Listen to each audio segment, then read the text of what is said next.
Kisah Nabi Muhammad Sallallahu Alaihi Wasallam. Kisah cinta Zainab dan Abu Al-Ash. Ketika Zainab binti Muhammad masuk Islam, ia mengajak serta Abu Al-Ash bin Rabi. Namun suaminya menolak ajakan mulia tersebut. Terlebih lagi, Zainab tidak dapat berbuat apa-apa saat suaminya tidak mau menceraikannya. Setelah melalui sebuah peristiwa besar, akhirnya atas izin Allah, Abu Al-Ash menyatakan keislamannya. Zainab adalah anak kedua sekaligus putri pertama Rasulullah Shallallahu Alaihi Wasallam dan Bunda Khadijah. Sebagai anak yang lahir dari rahim Bunda Khadijah, tentu saja ia mewarisi keteladanan beliau. Apalagi ayahnya adalah seorang utusan yang mulia. Sebagai anak yang paling tua, Zainab terbiasa membantu Bunda Khadijah melakukan pekerjaan rumah dan menjaga adik-adiknya. Bahkan Zainab dianggap oleh Fatimah, si anak bungsu, sebagai ibu kecilnya. Zainab sangat menyayangi adik-adiknya, begitu pula sebaliknya. Hingga suatu ketika, Zainab dipersunting oleh Abu Al-Ash bin Rabi dan harus berpisah dengan adik-adiknya. "Wahai adik-adikku tersayang, jangan bersedih di hari pernikahanku. Lihatlah, semua orang di sini berbahagia. Mengapa wajah kalian cemberut? Kami ikut berbahagia melihatmu bahagia.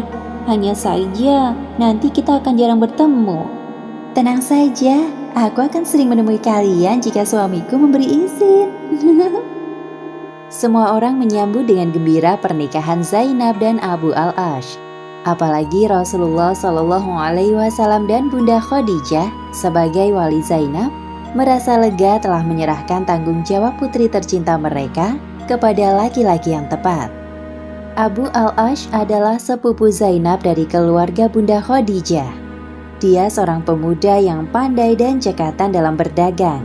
Hanya saja dalam kesehariannya, Abu Al-Ash masih suka menyembah berhala. Setelah resepsi pernikahan usai, Zainab pindah ke rumah suaminya dan membangun keluarga baru. Setahun kemudian, anak pertama mereka lahir, seorang bayi laki-laki yang diberi nama Ali. "Dia bayi laki-laki, wahai istriku. Engkau sungguh wanita yang hebat. Terima kasih telah bersusah payah melahirkan anak kita." Abu Al-Ash sangat mencintai Zainab. Ia sangat memuliakan istrinya, terlebih ketika Zainab melahirkan anak kedua mereka. Seorang putri mungil diberi nama Umamah. Zainab adalah istri yang taat pada suami dan ibu yang tangguh dalam mendidik anak-anak.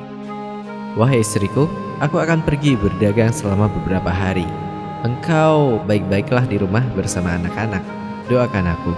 "Engkau adalah orang yang pertama yang aku sebut dalam doaku, wahai suamiku. Berhati-hatilah dan kembalilah dengan selamat." Sewaktu suami Zainab pergi berniaga, di Mekah ramai terdengar kabar tentang Muhammad. Ada yang mengatakan bahwa ayahnya seorang utusan Allah Subhanahu wa Ta'ala. Untuk memastikan kabar tersebut, Zainab pulang ke rumah orang tuanya dan menanyakannya kepada ibunya. "Wahai bunda, apakah itu benar ayah adalah seorang utusan Allah Subhanahu wa Ta'ala dan nabi terakhir?" "Ya, hal itu benar anakku. Beliau diutus Allah Subhanahu wa Ta'ala untuk menyebarkan agama Islam, agama rahmatan lil alamin.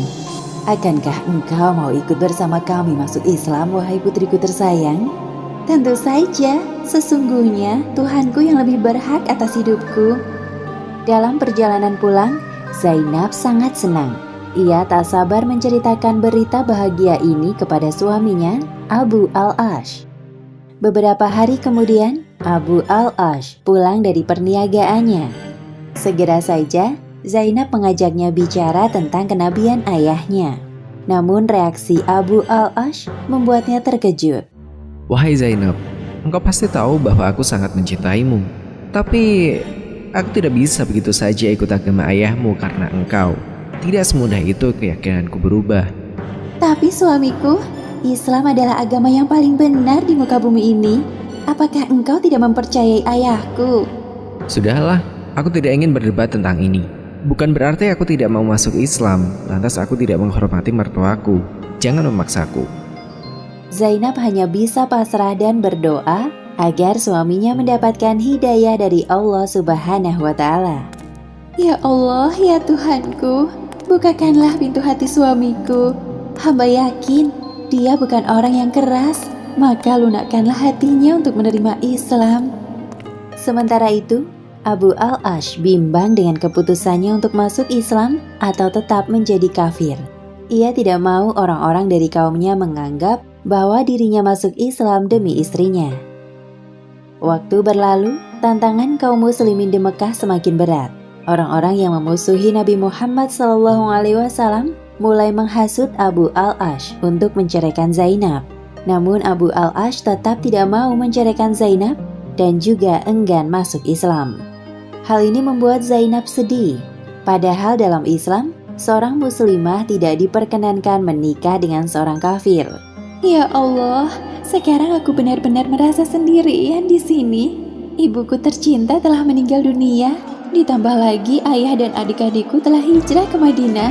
Aku rindu sekali dengan mereka. Berikan hamba jalan keluar dari permasalahan ini, ya Allah. Pada 17 Ramadan tahun 2 Hijriah, terjadi perang Badar antara kaum muslimin dan kaum musyrikin. Letaknya 80 mil dari kota Madinah. Pasukan dari kaum muslimin berjumlah 313 orang, sedangkan pasukan dari kaum musyrikin sebanyak 1000 orang. Suaminya, Abu Al-Ash, berada di barisan kaum musyrikin yang dipimpin oleh Abu Jahal. Bagaimana hasil perangnya, wahai paman? Kami kalah, meskipun jumlah pasukan kami lebih banyak. Suamimu sekarang menjadi tawanan pasukan muslim di Madinah. Jika ingin ia dibebaskan, bayarannya sangat mahal. Mendengar kabar tentang kemenangan umat Islam, Zainab sangat bersyukur dan lega. Itu berarti ayahnya masih hidup. Namun, tiba-tiba ia teringat akan suaminya. Lalu muncul keinginannya untuk menebus Abu Al-Ash. Kemudian ia menemui saudara Abu Al-Ash yang bernama Amr bin Robi. Wahai Amr, aku ingin engkau memberikan kalung ini sebagai tebusan suamiku. Keluarga kami bisa menebusnya. Wahai Zainab, tidak perlu repot-repot. Terimalah, ini permintaan terakhirku sebagai istrinya. Amr bin Robi berangkat menuju ke Madinah dan menemui Rasulullah SAW. Lalu ia menyerahkan kalung dari Zainab kepada beliau. Rasulullah SAW tercengang melihat kalung yang dibawa saudara Abu Al-Ash. Itu adalah kalung pemberian Bunda Khadijah kepada Zainab di hari pernikahannya. Seketika itu juga Rasulullah tersentuh hatinya dan menawarkan sebuah syarat. Maukah kalian membebaskan Abu Al-Ash dengan syarat ia harus melepaskan Zainab dan mengembalikannya padaku? Hei, jawablah, wahai Abu Al-Ash. Baiklah, aku akan menceraikan Zainab. Sesungguhnya, Zainab tidak halal untukmu, wahai Abu Al-Ash. Akhirnya Zainab dan Abu Al-Ash berpisah. Sudah semestinya aku mengembalikan engkau kepada ayahmu. Kembalilah padanya. Meskipun berat melepaskan statusnya sebagai istri Abu Al-Ash, namun Zainab sadar bahwa perintah Allah dan Rasul-Nya jauh lebih penting dari sekedar perasaannya. Mari kita berangkat, wahai Zainab. Rasulullah telah menunggumu di Madinah. Genap 6 tahun, Zainab dan Abu Al-Ash berpisah. Suatu ketika, Abu Al-Ash bersama kafilah dagangnya pulang melewati Madinah. Di perbatasan kota, mereka dihadang oleh pasukan muslimin. Namun beruntungnya, Abu Al-Ash dapat meloloskan diri. Tak disangka, Abu Al-Ash menuju rumah Zainab dan meminta perlindungan darinya. Zainab terkejut dengan kedatangan mantan suaminya. Mengapa engkau datang kemari? Wahai Zainab, pasukan muslimin telah merampas harta kafilah dagang kami. Tolong jadi jaminan untukku. Bukankah aku masih keponakan dari Bunda Khadijah dan ayah dari anak-anakmu? Engkau tahu bahwa aku bukan orang jahat. Baiklah, aku akan coba bicara dengan kaumku. Mendengar ketulusan Abu Al-Ash, Zainab luluh dan berbicara kepada kaumnya. Wahai kaumku, aku Zainab binti Muhammad. Di sini ada saudaraku, anak dari paman dan bibiku, serta ayah dari anak-anakku. Abu Al-Ash. Aku ingin kalian memberi perlindungan kepadanya." Rasulullah Shallallahu Alaihi Wasallam yang mendengar ucapan putrinya dapat merasakan ketulusan Zainab terhadap mantan suaminya, Abu Al-Ash. "Wahai putriku, muliakanlah tempatnya dan jangan sampai ia berhubungan denganmu. Sesungguhnya engkau tidak halal baginya." "Baik, terima kasih ayah."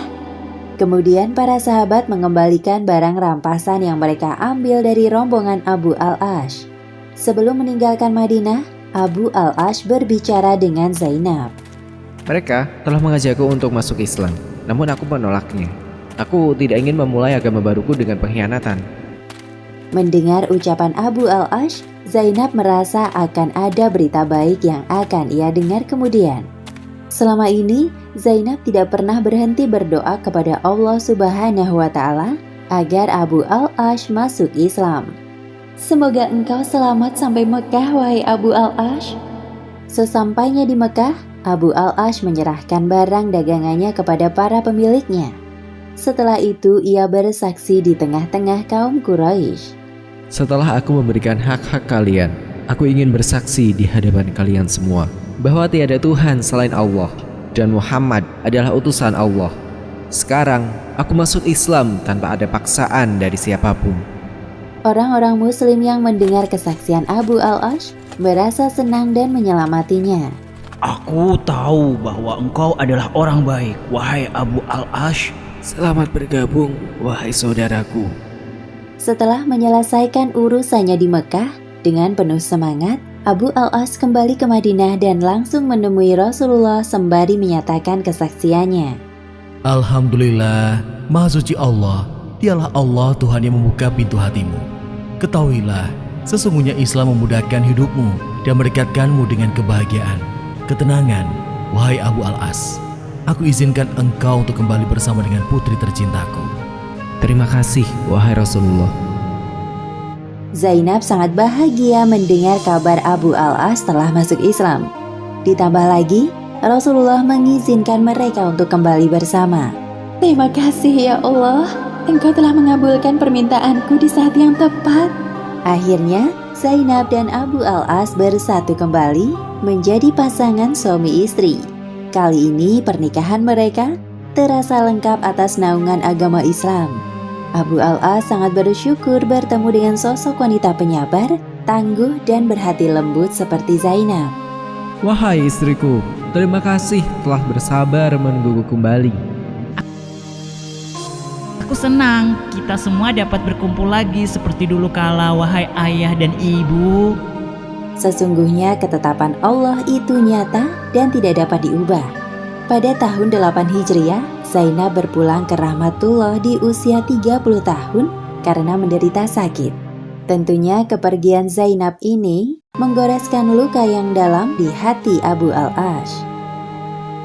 Sekali lagi, terima kasih istriku telah hadir dan melengkapi hidup kami.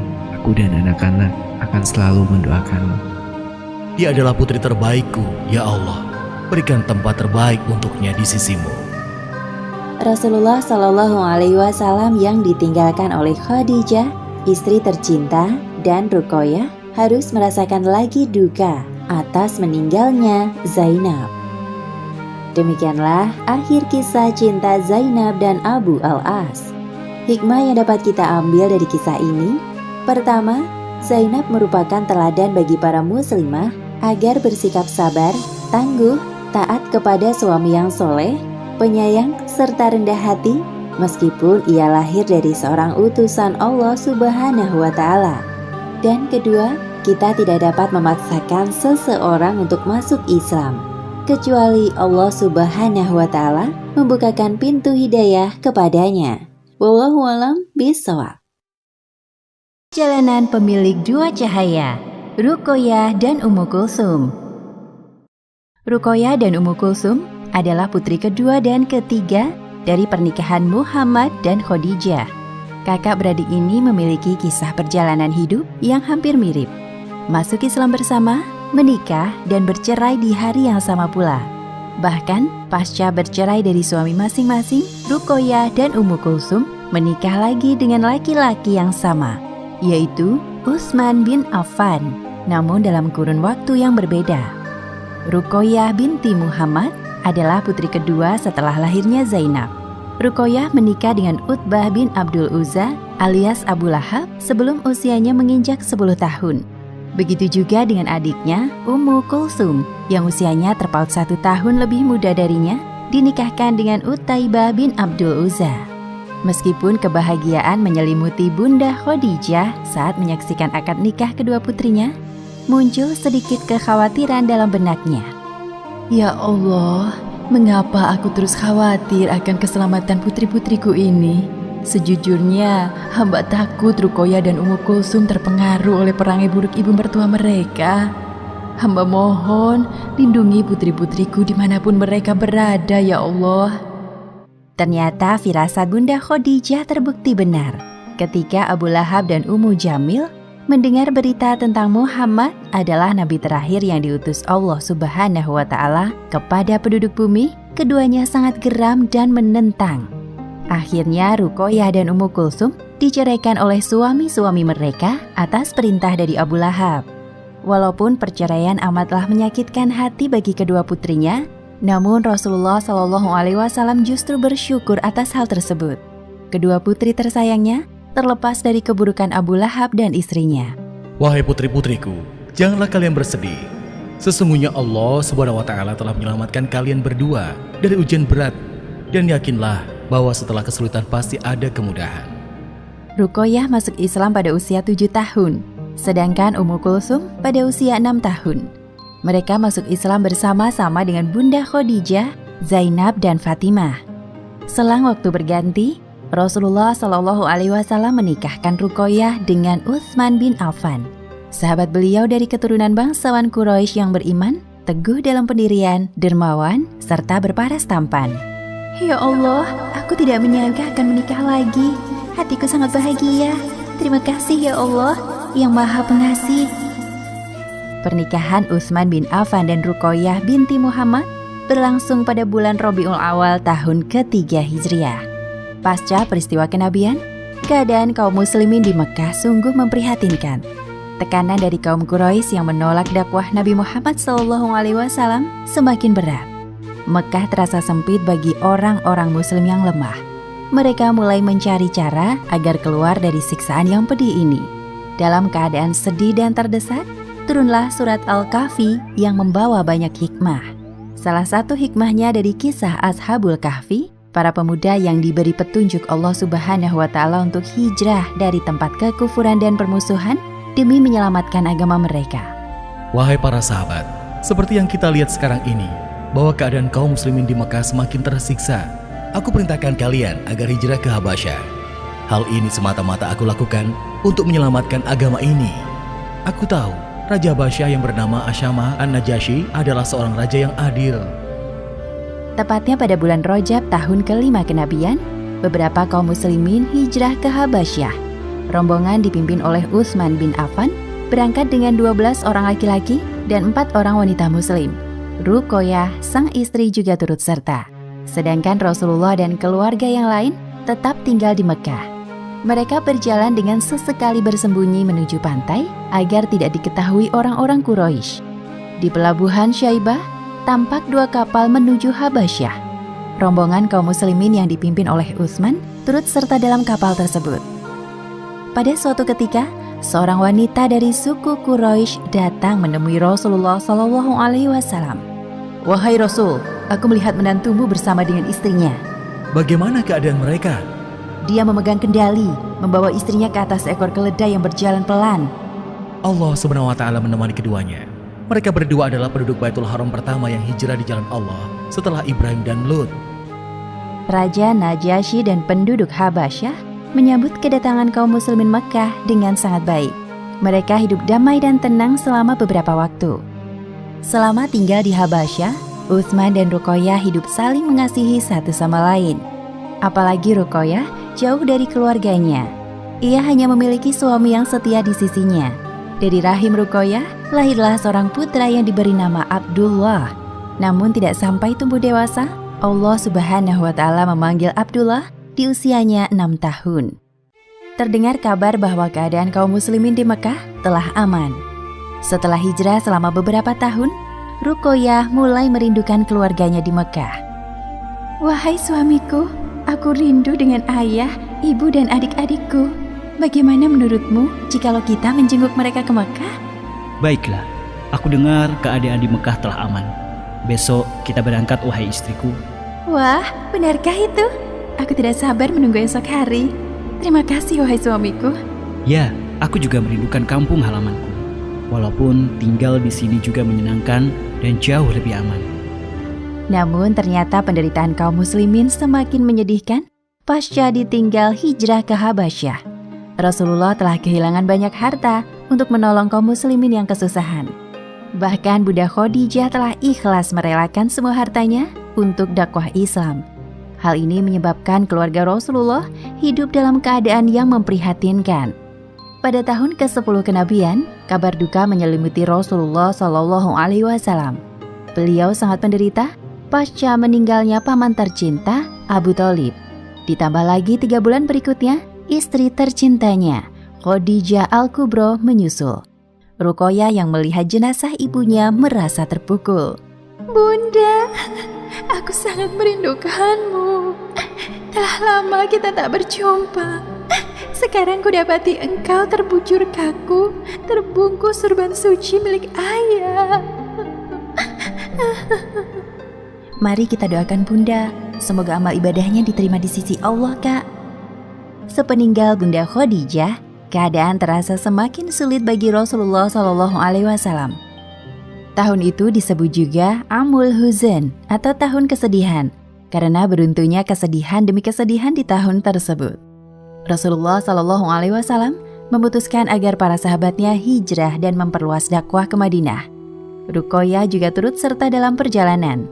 Hijrah kedua ini membuat Ruqayyah dijuluki dengan Ummu Abdillah atau Zu Hijratain, wanita yang melakukan hijrah untuk kedua kalinya di jalan Allah. Setelah kurang lebih 2 tahun tinggal di Madinah, kondisi kesehatan Ruqayyah mulai menurun. Ia sering sakit-sakitan.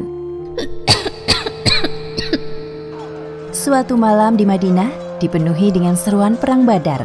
Utsman yang merasa terpanggil untuk terjun ke medan perang tidak dapat meninggalkan istrinya yang sedang sakit sendirian.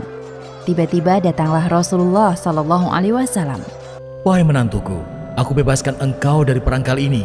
Sebagai gantinya, berikanlah waktu terbaikmu untuk putriku, Ruqayyah. Terima kasih wahai Rasulullah, aku akan menjaganya semampuku. Di malam kemenangan kaum muslimin dalam perang Badar, Ruqayyah menghembuskan nafas terakhir di sisi suaminya tercinta. Wahai istriku, mengapa secepat ini engkau pergi meninggalkanku? Setelah kepergian anak kita, aku hanya memilikimu di sisiku. Ruqayyah meninggal di usia 22 tahun dan dimakamkan di Madinah. Utsman sendiri yang turun ke liang lahat untuk menguburkan jenazah istrinya. Kepergian Ruqayyah menimbulkan kesedihan mendalam di hati Utsman bin Affan. Setahun setelah kepergian Ruqayyah, Umar bin Khattab datang menemui Utsman. Umar menawarkan putrinya yang bernama Hafsah untuk dipinang oleh Utsman. Namun Utsman menolak tawaran tersebut dengan halus. Hafsah, putriku telah kehilangan suaminya di medan perang Badar. Jika engkau bersedia, menikahlah dengannya. Wahai Umar, maaf, aku tidak bisa melakukannya. Sungguh, aku masih teringat akan almarhumah istriku, Ruqayyah. Umar yang merasa kecewa dengan sikap Utsman segera menemui Rasulullah Shallallahu Alaihi Wasallam dan mengadukan keluhannya. Ternyata Allah Subhanahu Wa Taala telah menempatkan takdir yang lebih baik padanya. Bagaimana jika aku saja yang menikah dengan putrimu, wahai sahabatku? Benarkah itu, wahai Rasul? Tentu aku tidak dapat menolaknya. Alhamdulillah. Kemudian Rasulullah datang menemui Utsman bin Affan untuk menyampaikan hal yang tidak terduga. Wahai menantuku, apakah engkau ingin menikah lagi? Aku punya calon istri untukmu. Bolehkah aku tahu siapa wanita itu, wahai Rasulullah? Dia Ummu Kulsum, adik dari almarhumah istrimu. Apakah engkau bersedia, wahai Utsman? Aku bersedia, wahai Rasulullah. Merupakan sebuah kehormatan bagiku menjadi menantumu untuk kedua kalinya. Pernikahan pertama Ummu Kulsum telah berakhir dengan Utaibah bin Abdul Uzza. Mereka bercerai disebabkan karena perbedaan keyakinan dan perintah dari mertuanya. Bahkan Utaibah melakukan keburukan kepada Rasulullah. Ya Allah, berikanlah balasan yang setimpal atas sikap dan perbuatan buruk anak pamanku yang menyakitkan. Doa Rasulullah itu dikabulkan oleh Allah Subhanahu wa Ta'ala. Dalam sebuah perjalanan, Utaibah diterkam oleh seekor singa yang ganas sampai meninggal dalam keadaan yang mengenaskan. Ummu Kulsum adalah seorang wanita yang cantik. Ia senang memakai jubah sutra yang bergaris. Ia juga wanita yang sabar. Ketika Bunda Khadijah masih hidup, Ummu Kulsum menemani beliau menanggung beban kehidupan dan meringankan kepedihan ayahnya karena gangguan kaum musyrikin yang datang bertubi-tubi. Kenangan kesedihan menghiasi hidup Ummu Kulsum, dimulai dari kepergian Bunda Khadijah di Mekah sampai kepergian kakak tercintanya Ruqayyah. Kini ia hidup dengan Rasulullah dan adiknya Fatimah di Madinah. Pada saat usianya 22 tahun, Rasulullah SAW menikahkan Ummu Kulsum dengan Utsman bin Affan. Setelah 6 tahun menjalani pernikahan, Ummu Kulsum berpulang ke rahmatullah menyusul ibu dan kakaknya. Tepatnya pada bulan Sya'ban tahun ke-9 Hijriah, Ummu Kulsum meninggalkan Utsman tanpa kehadiran seorang anak. Pada hari pemakaman Ummu Kulsum, setelah menyolati jenazah putrinya, Rasulullah bertanya kepada para sahabatnya, dan Abu Thalhah yang menjawab pertanyaan beliau. Adakah seseorang yang tidak mendatangi istrinya semalam? Aku, wahai Rasulullah. Kalau begitu, turunlah engkau ke liang lahat. Utsman bin Affan mendapat julukan Zun Nurain, artinya orang yang memiliki dua cahaya, karena menikahi kedua putri Rasulullah SAW. Demikianlah akhir kisah perjalanan pemilik dua cahaya, Ruqayyah dan Ummu Kulsum.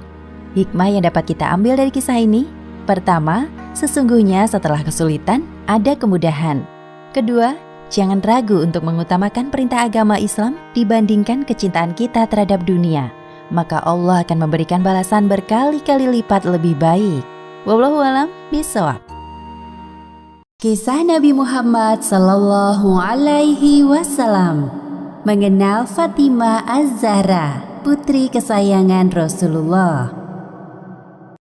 Fatimah merupakan putri bungsu dari pernikahan Nabi Muhammad Sallallahu Alaihi Wasallam dengan Khadijah binti Khuwailid.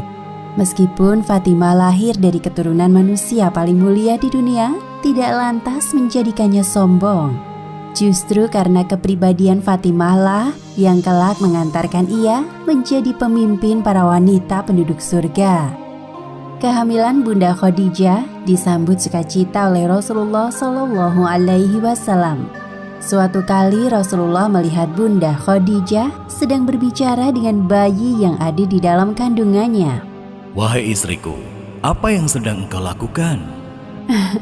Aku sedang mengobrol dengan bayi yang ada dalam perutku, wahai Rasul. Seakan-akan ia mengerti dengan apa yang sedang aku bicarakan. Aku sangat bahagia setiap kali melakukan hal ini. Beberapa bulan kemudian, kandungan Bunda Khadijah semakin besar.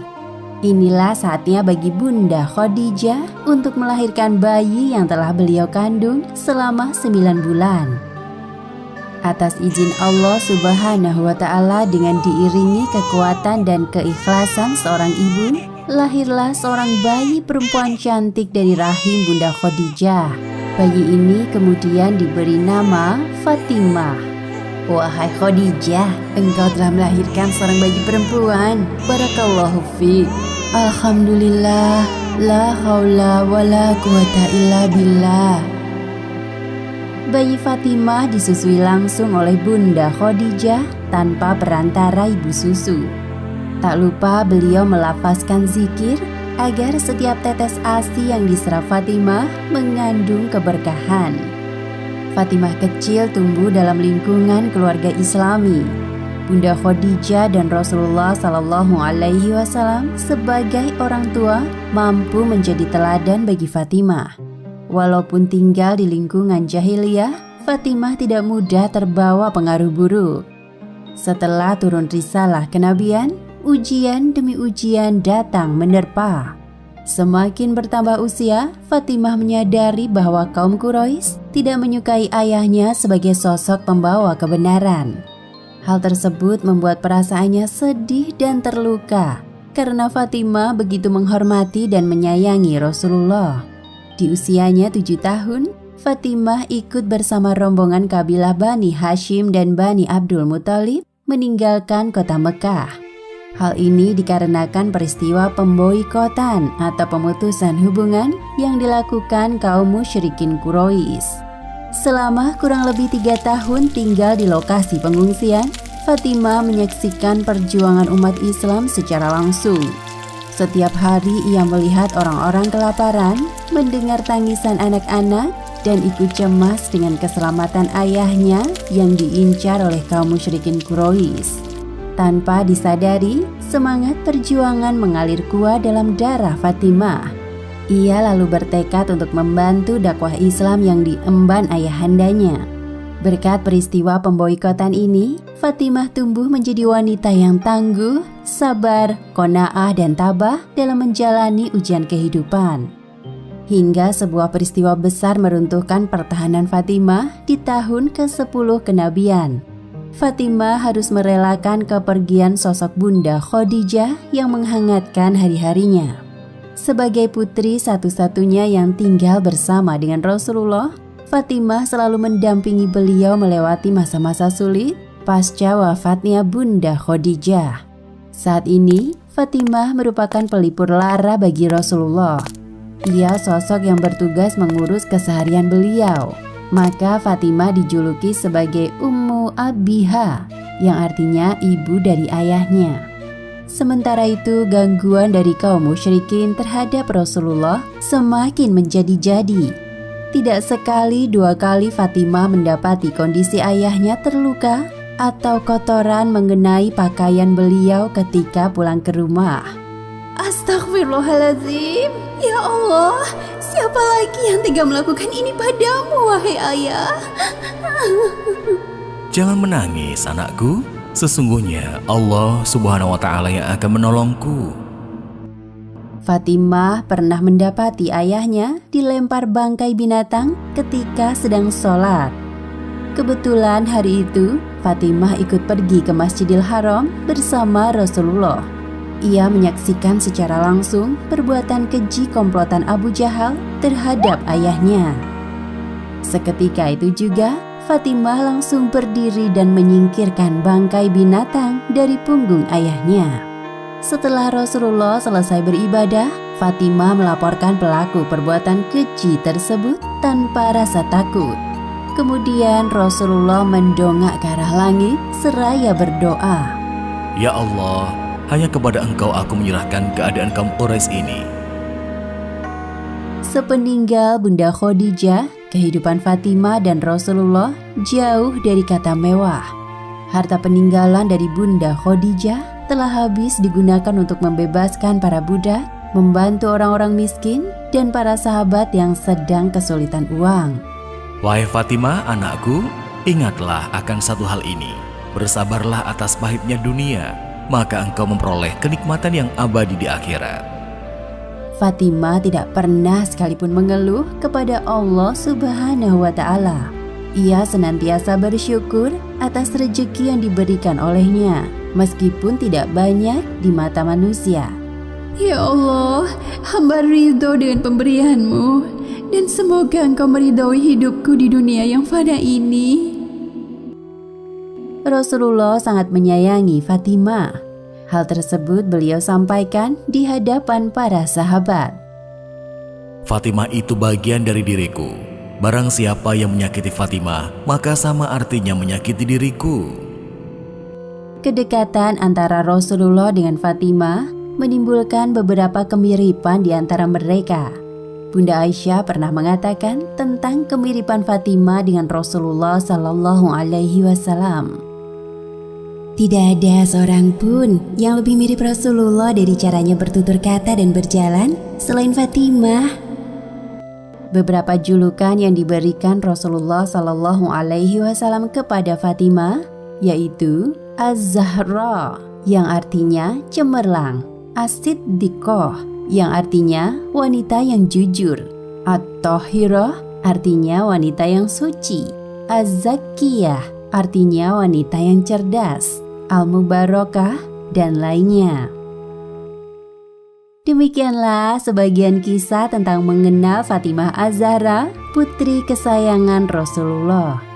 Hikmah yang dapat kita ambil dari kisah ini, Pertama, hendaknya kita menjadikan Fatimah sebagai idola para muslimah karena kepribadiannya yang mulia. Dan kedua, jangan menyerah dalam menjalani ujian kehidupan, karena hal tersebut dapat meninggikan derajat keimanan kita di hadapan Allah Subhanahu wa Ta'ala. Wallahu a'lam bishawab.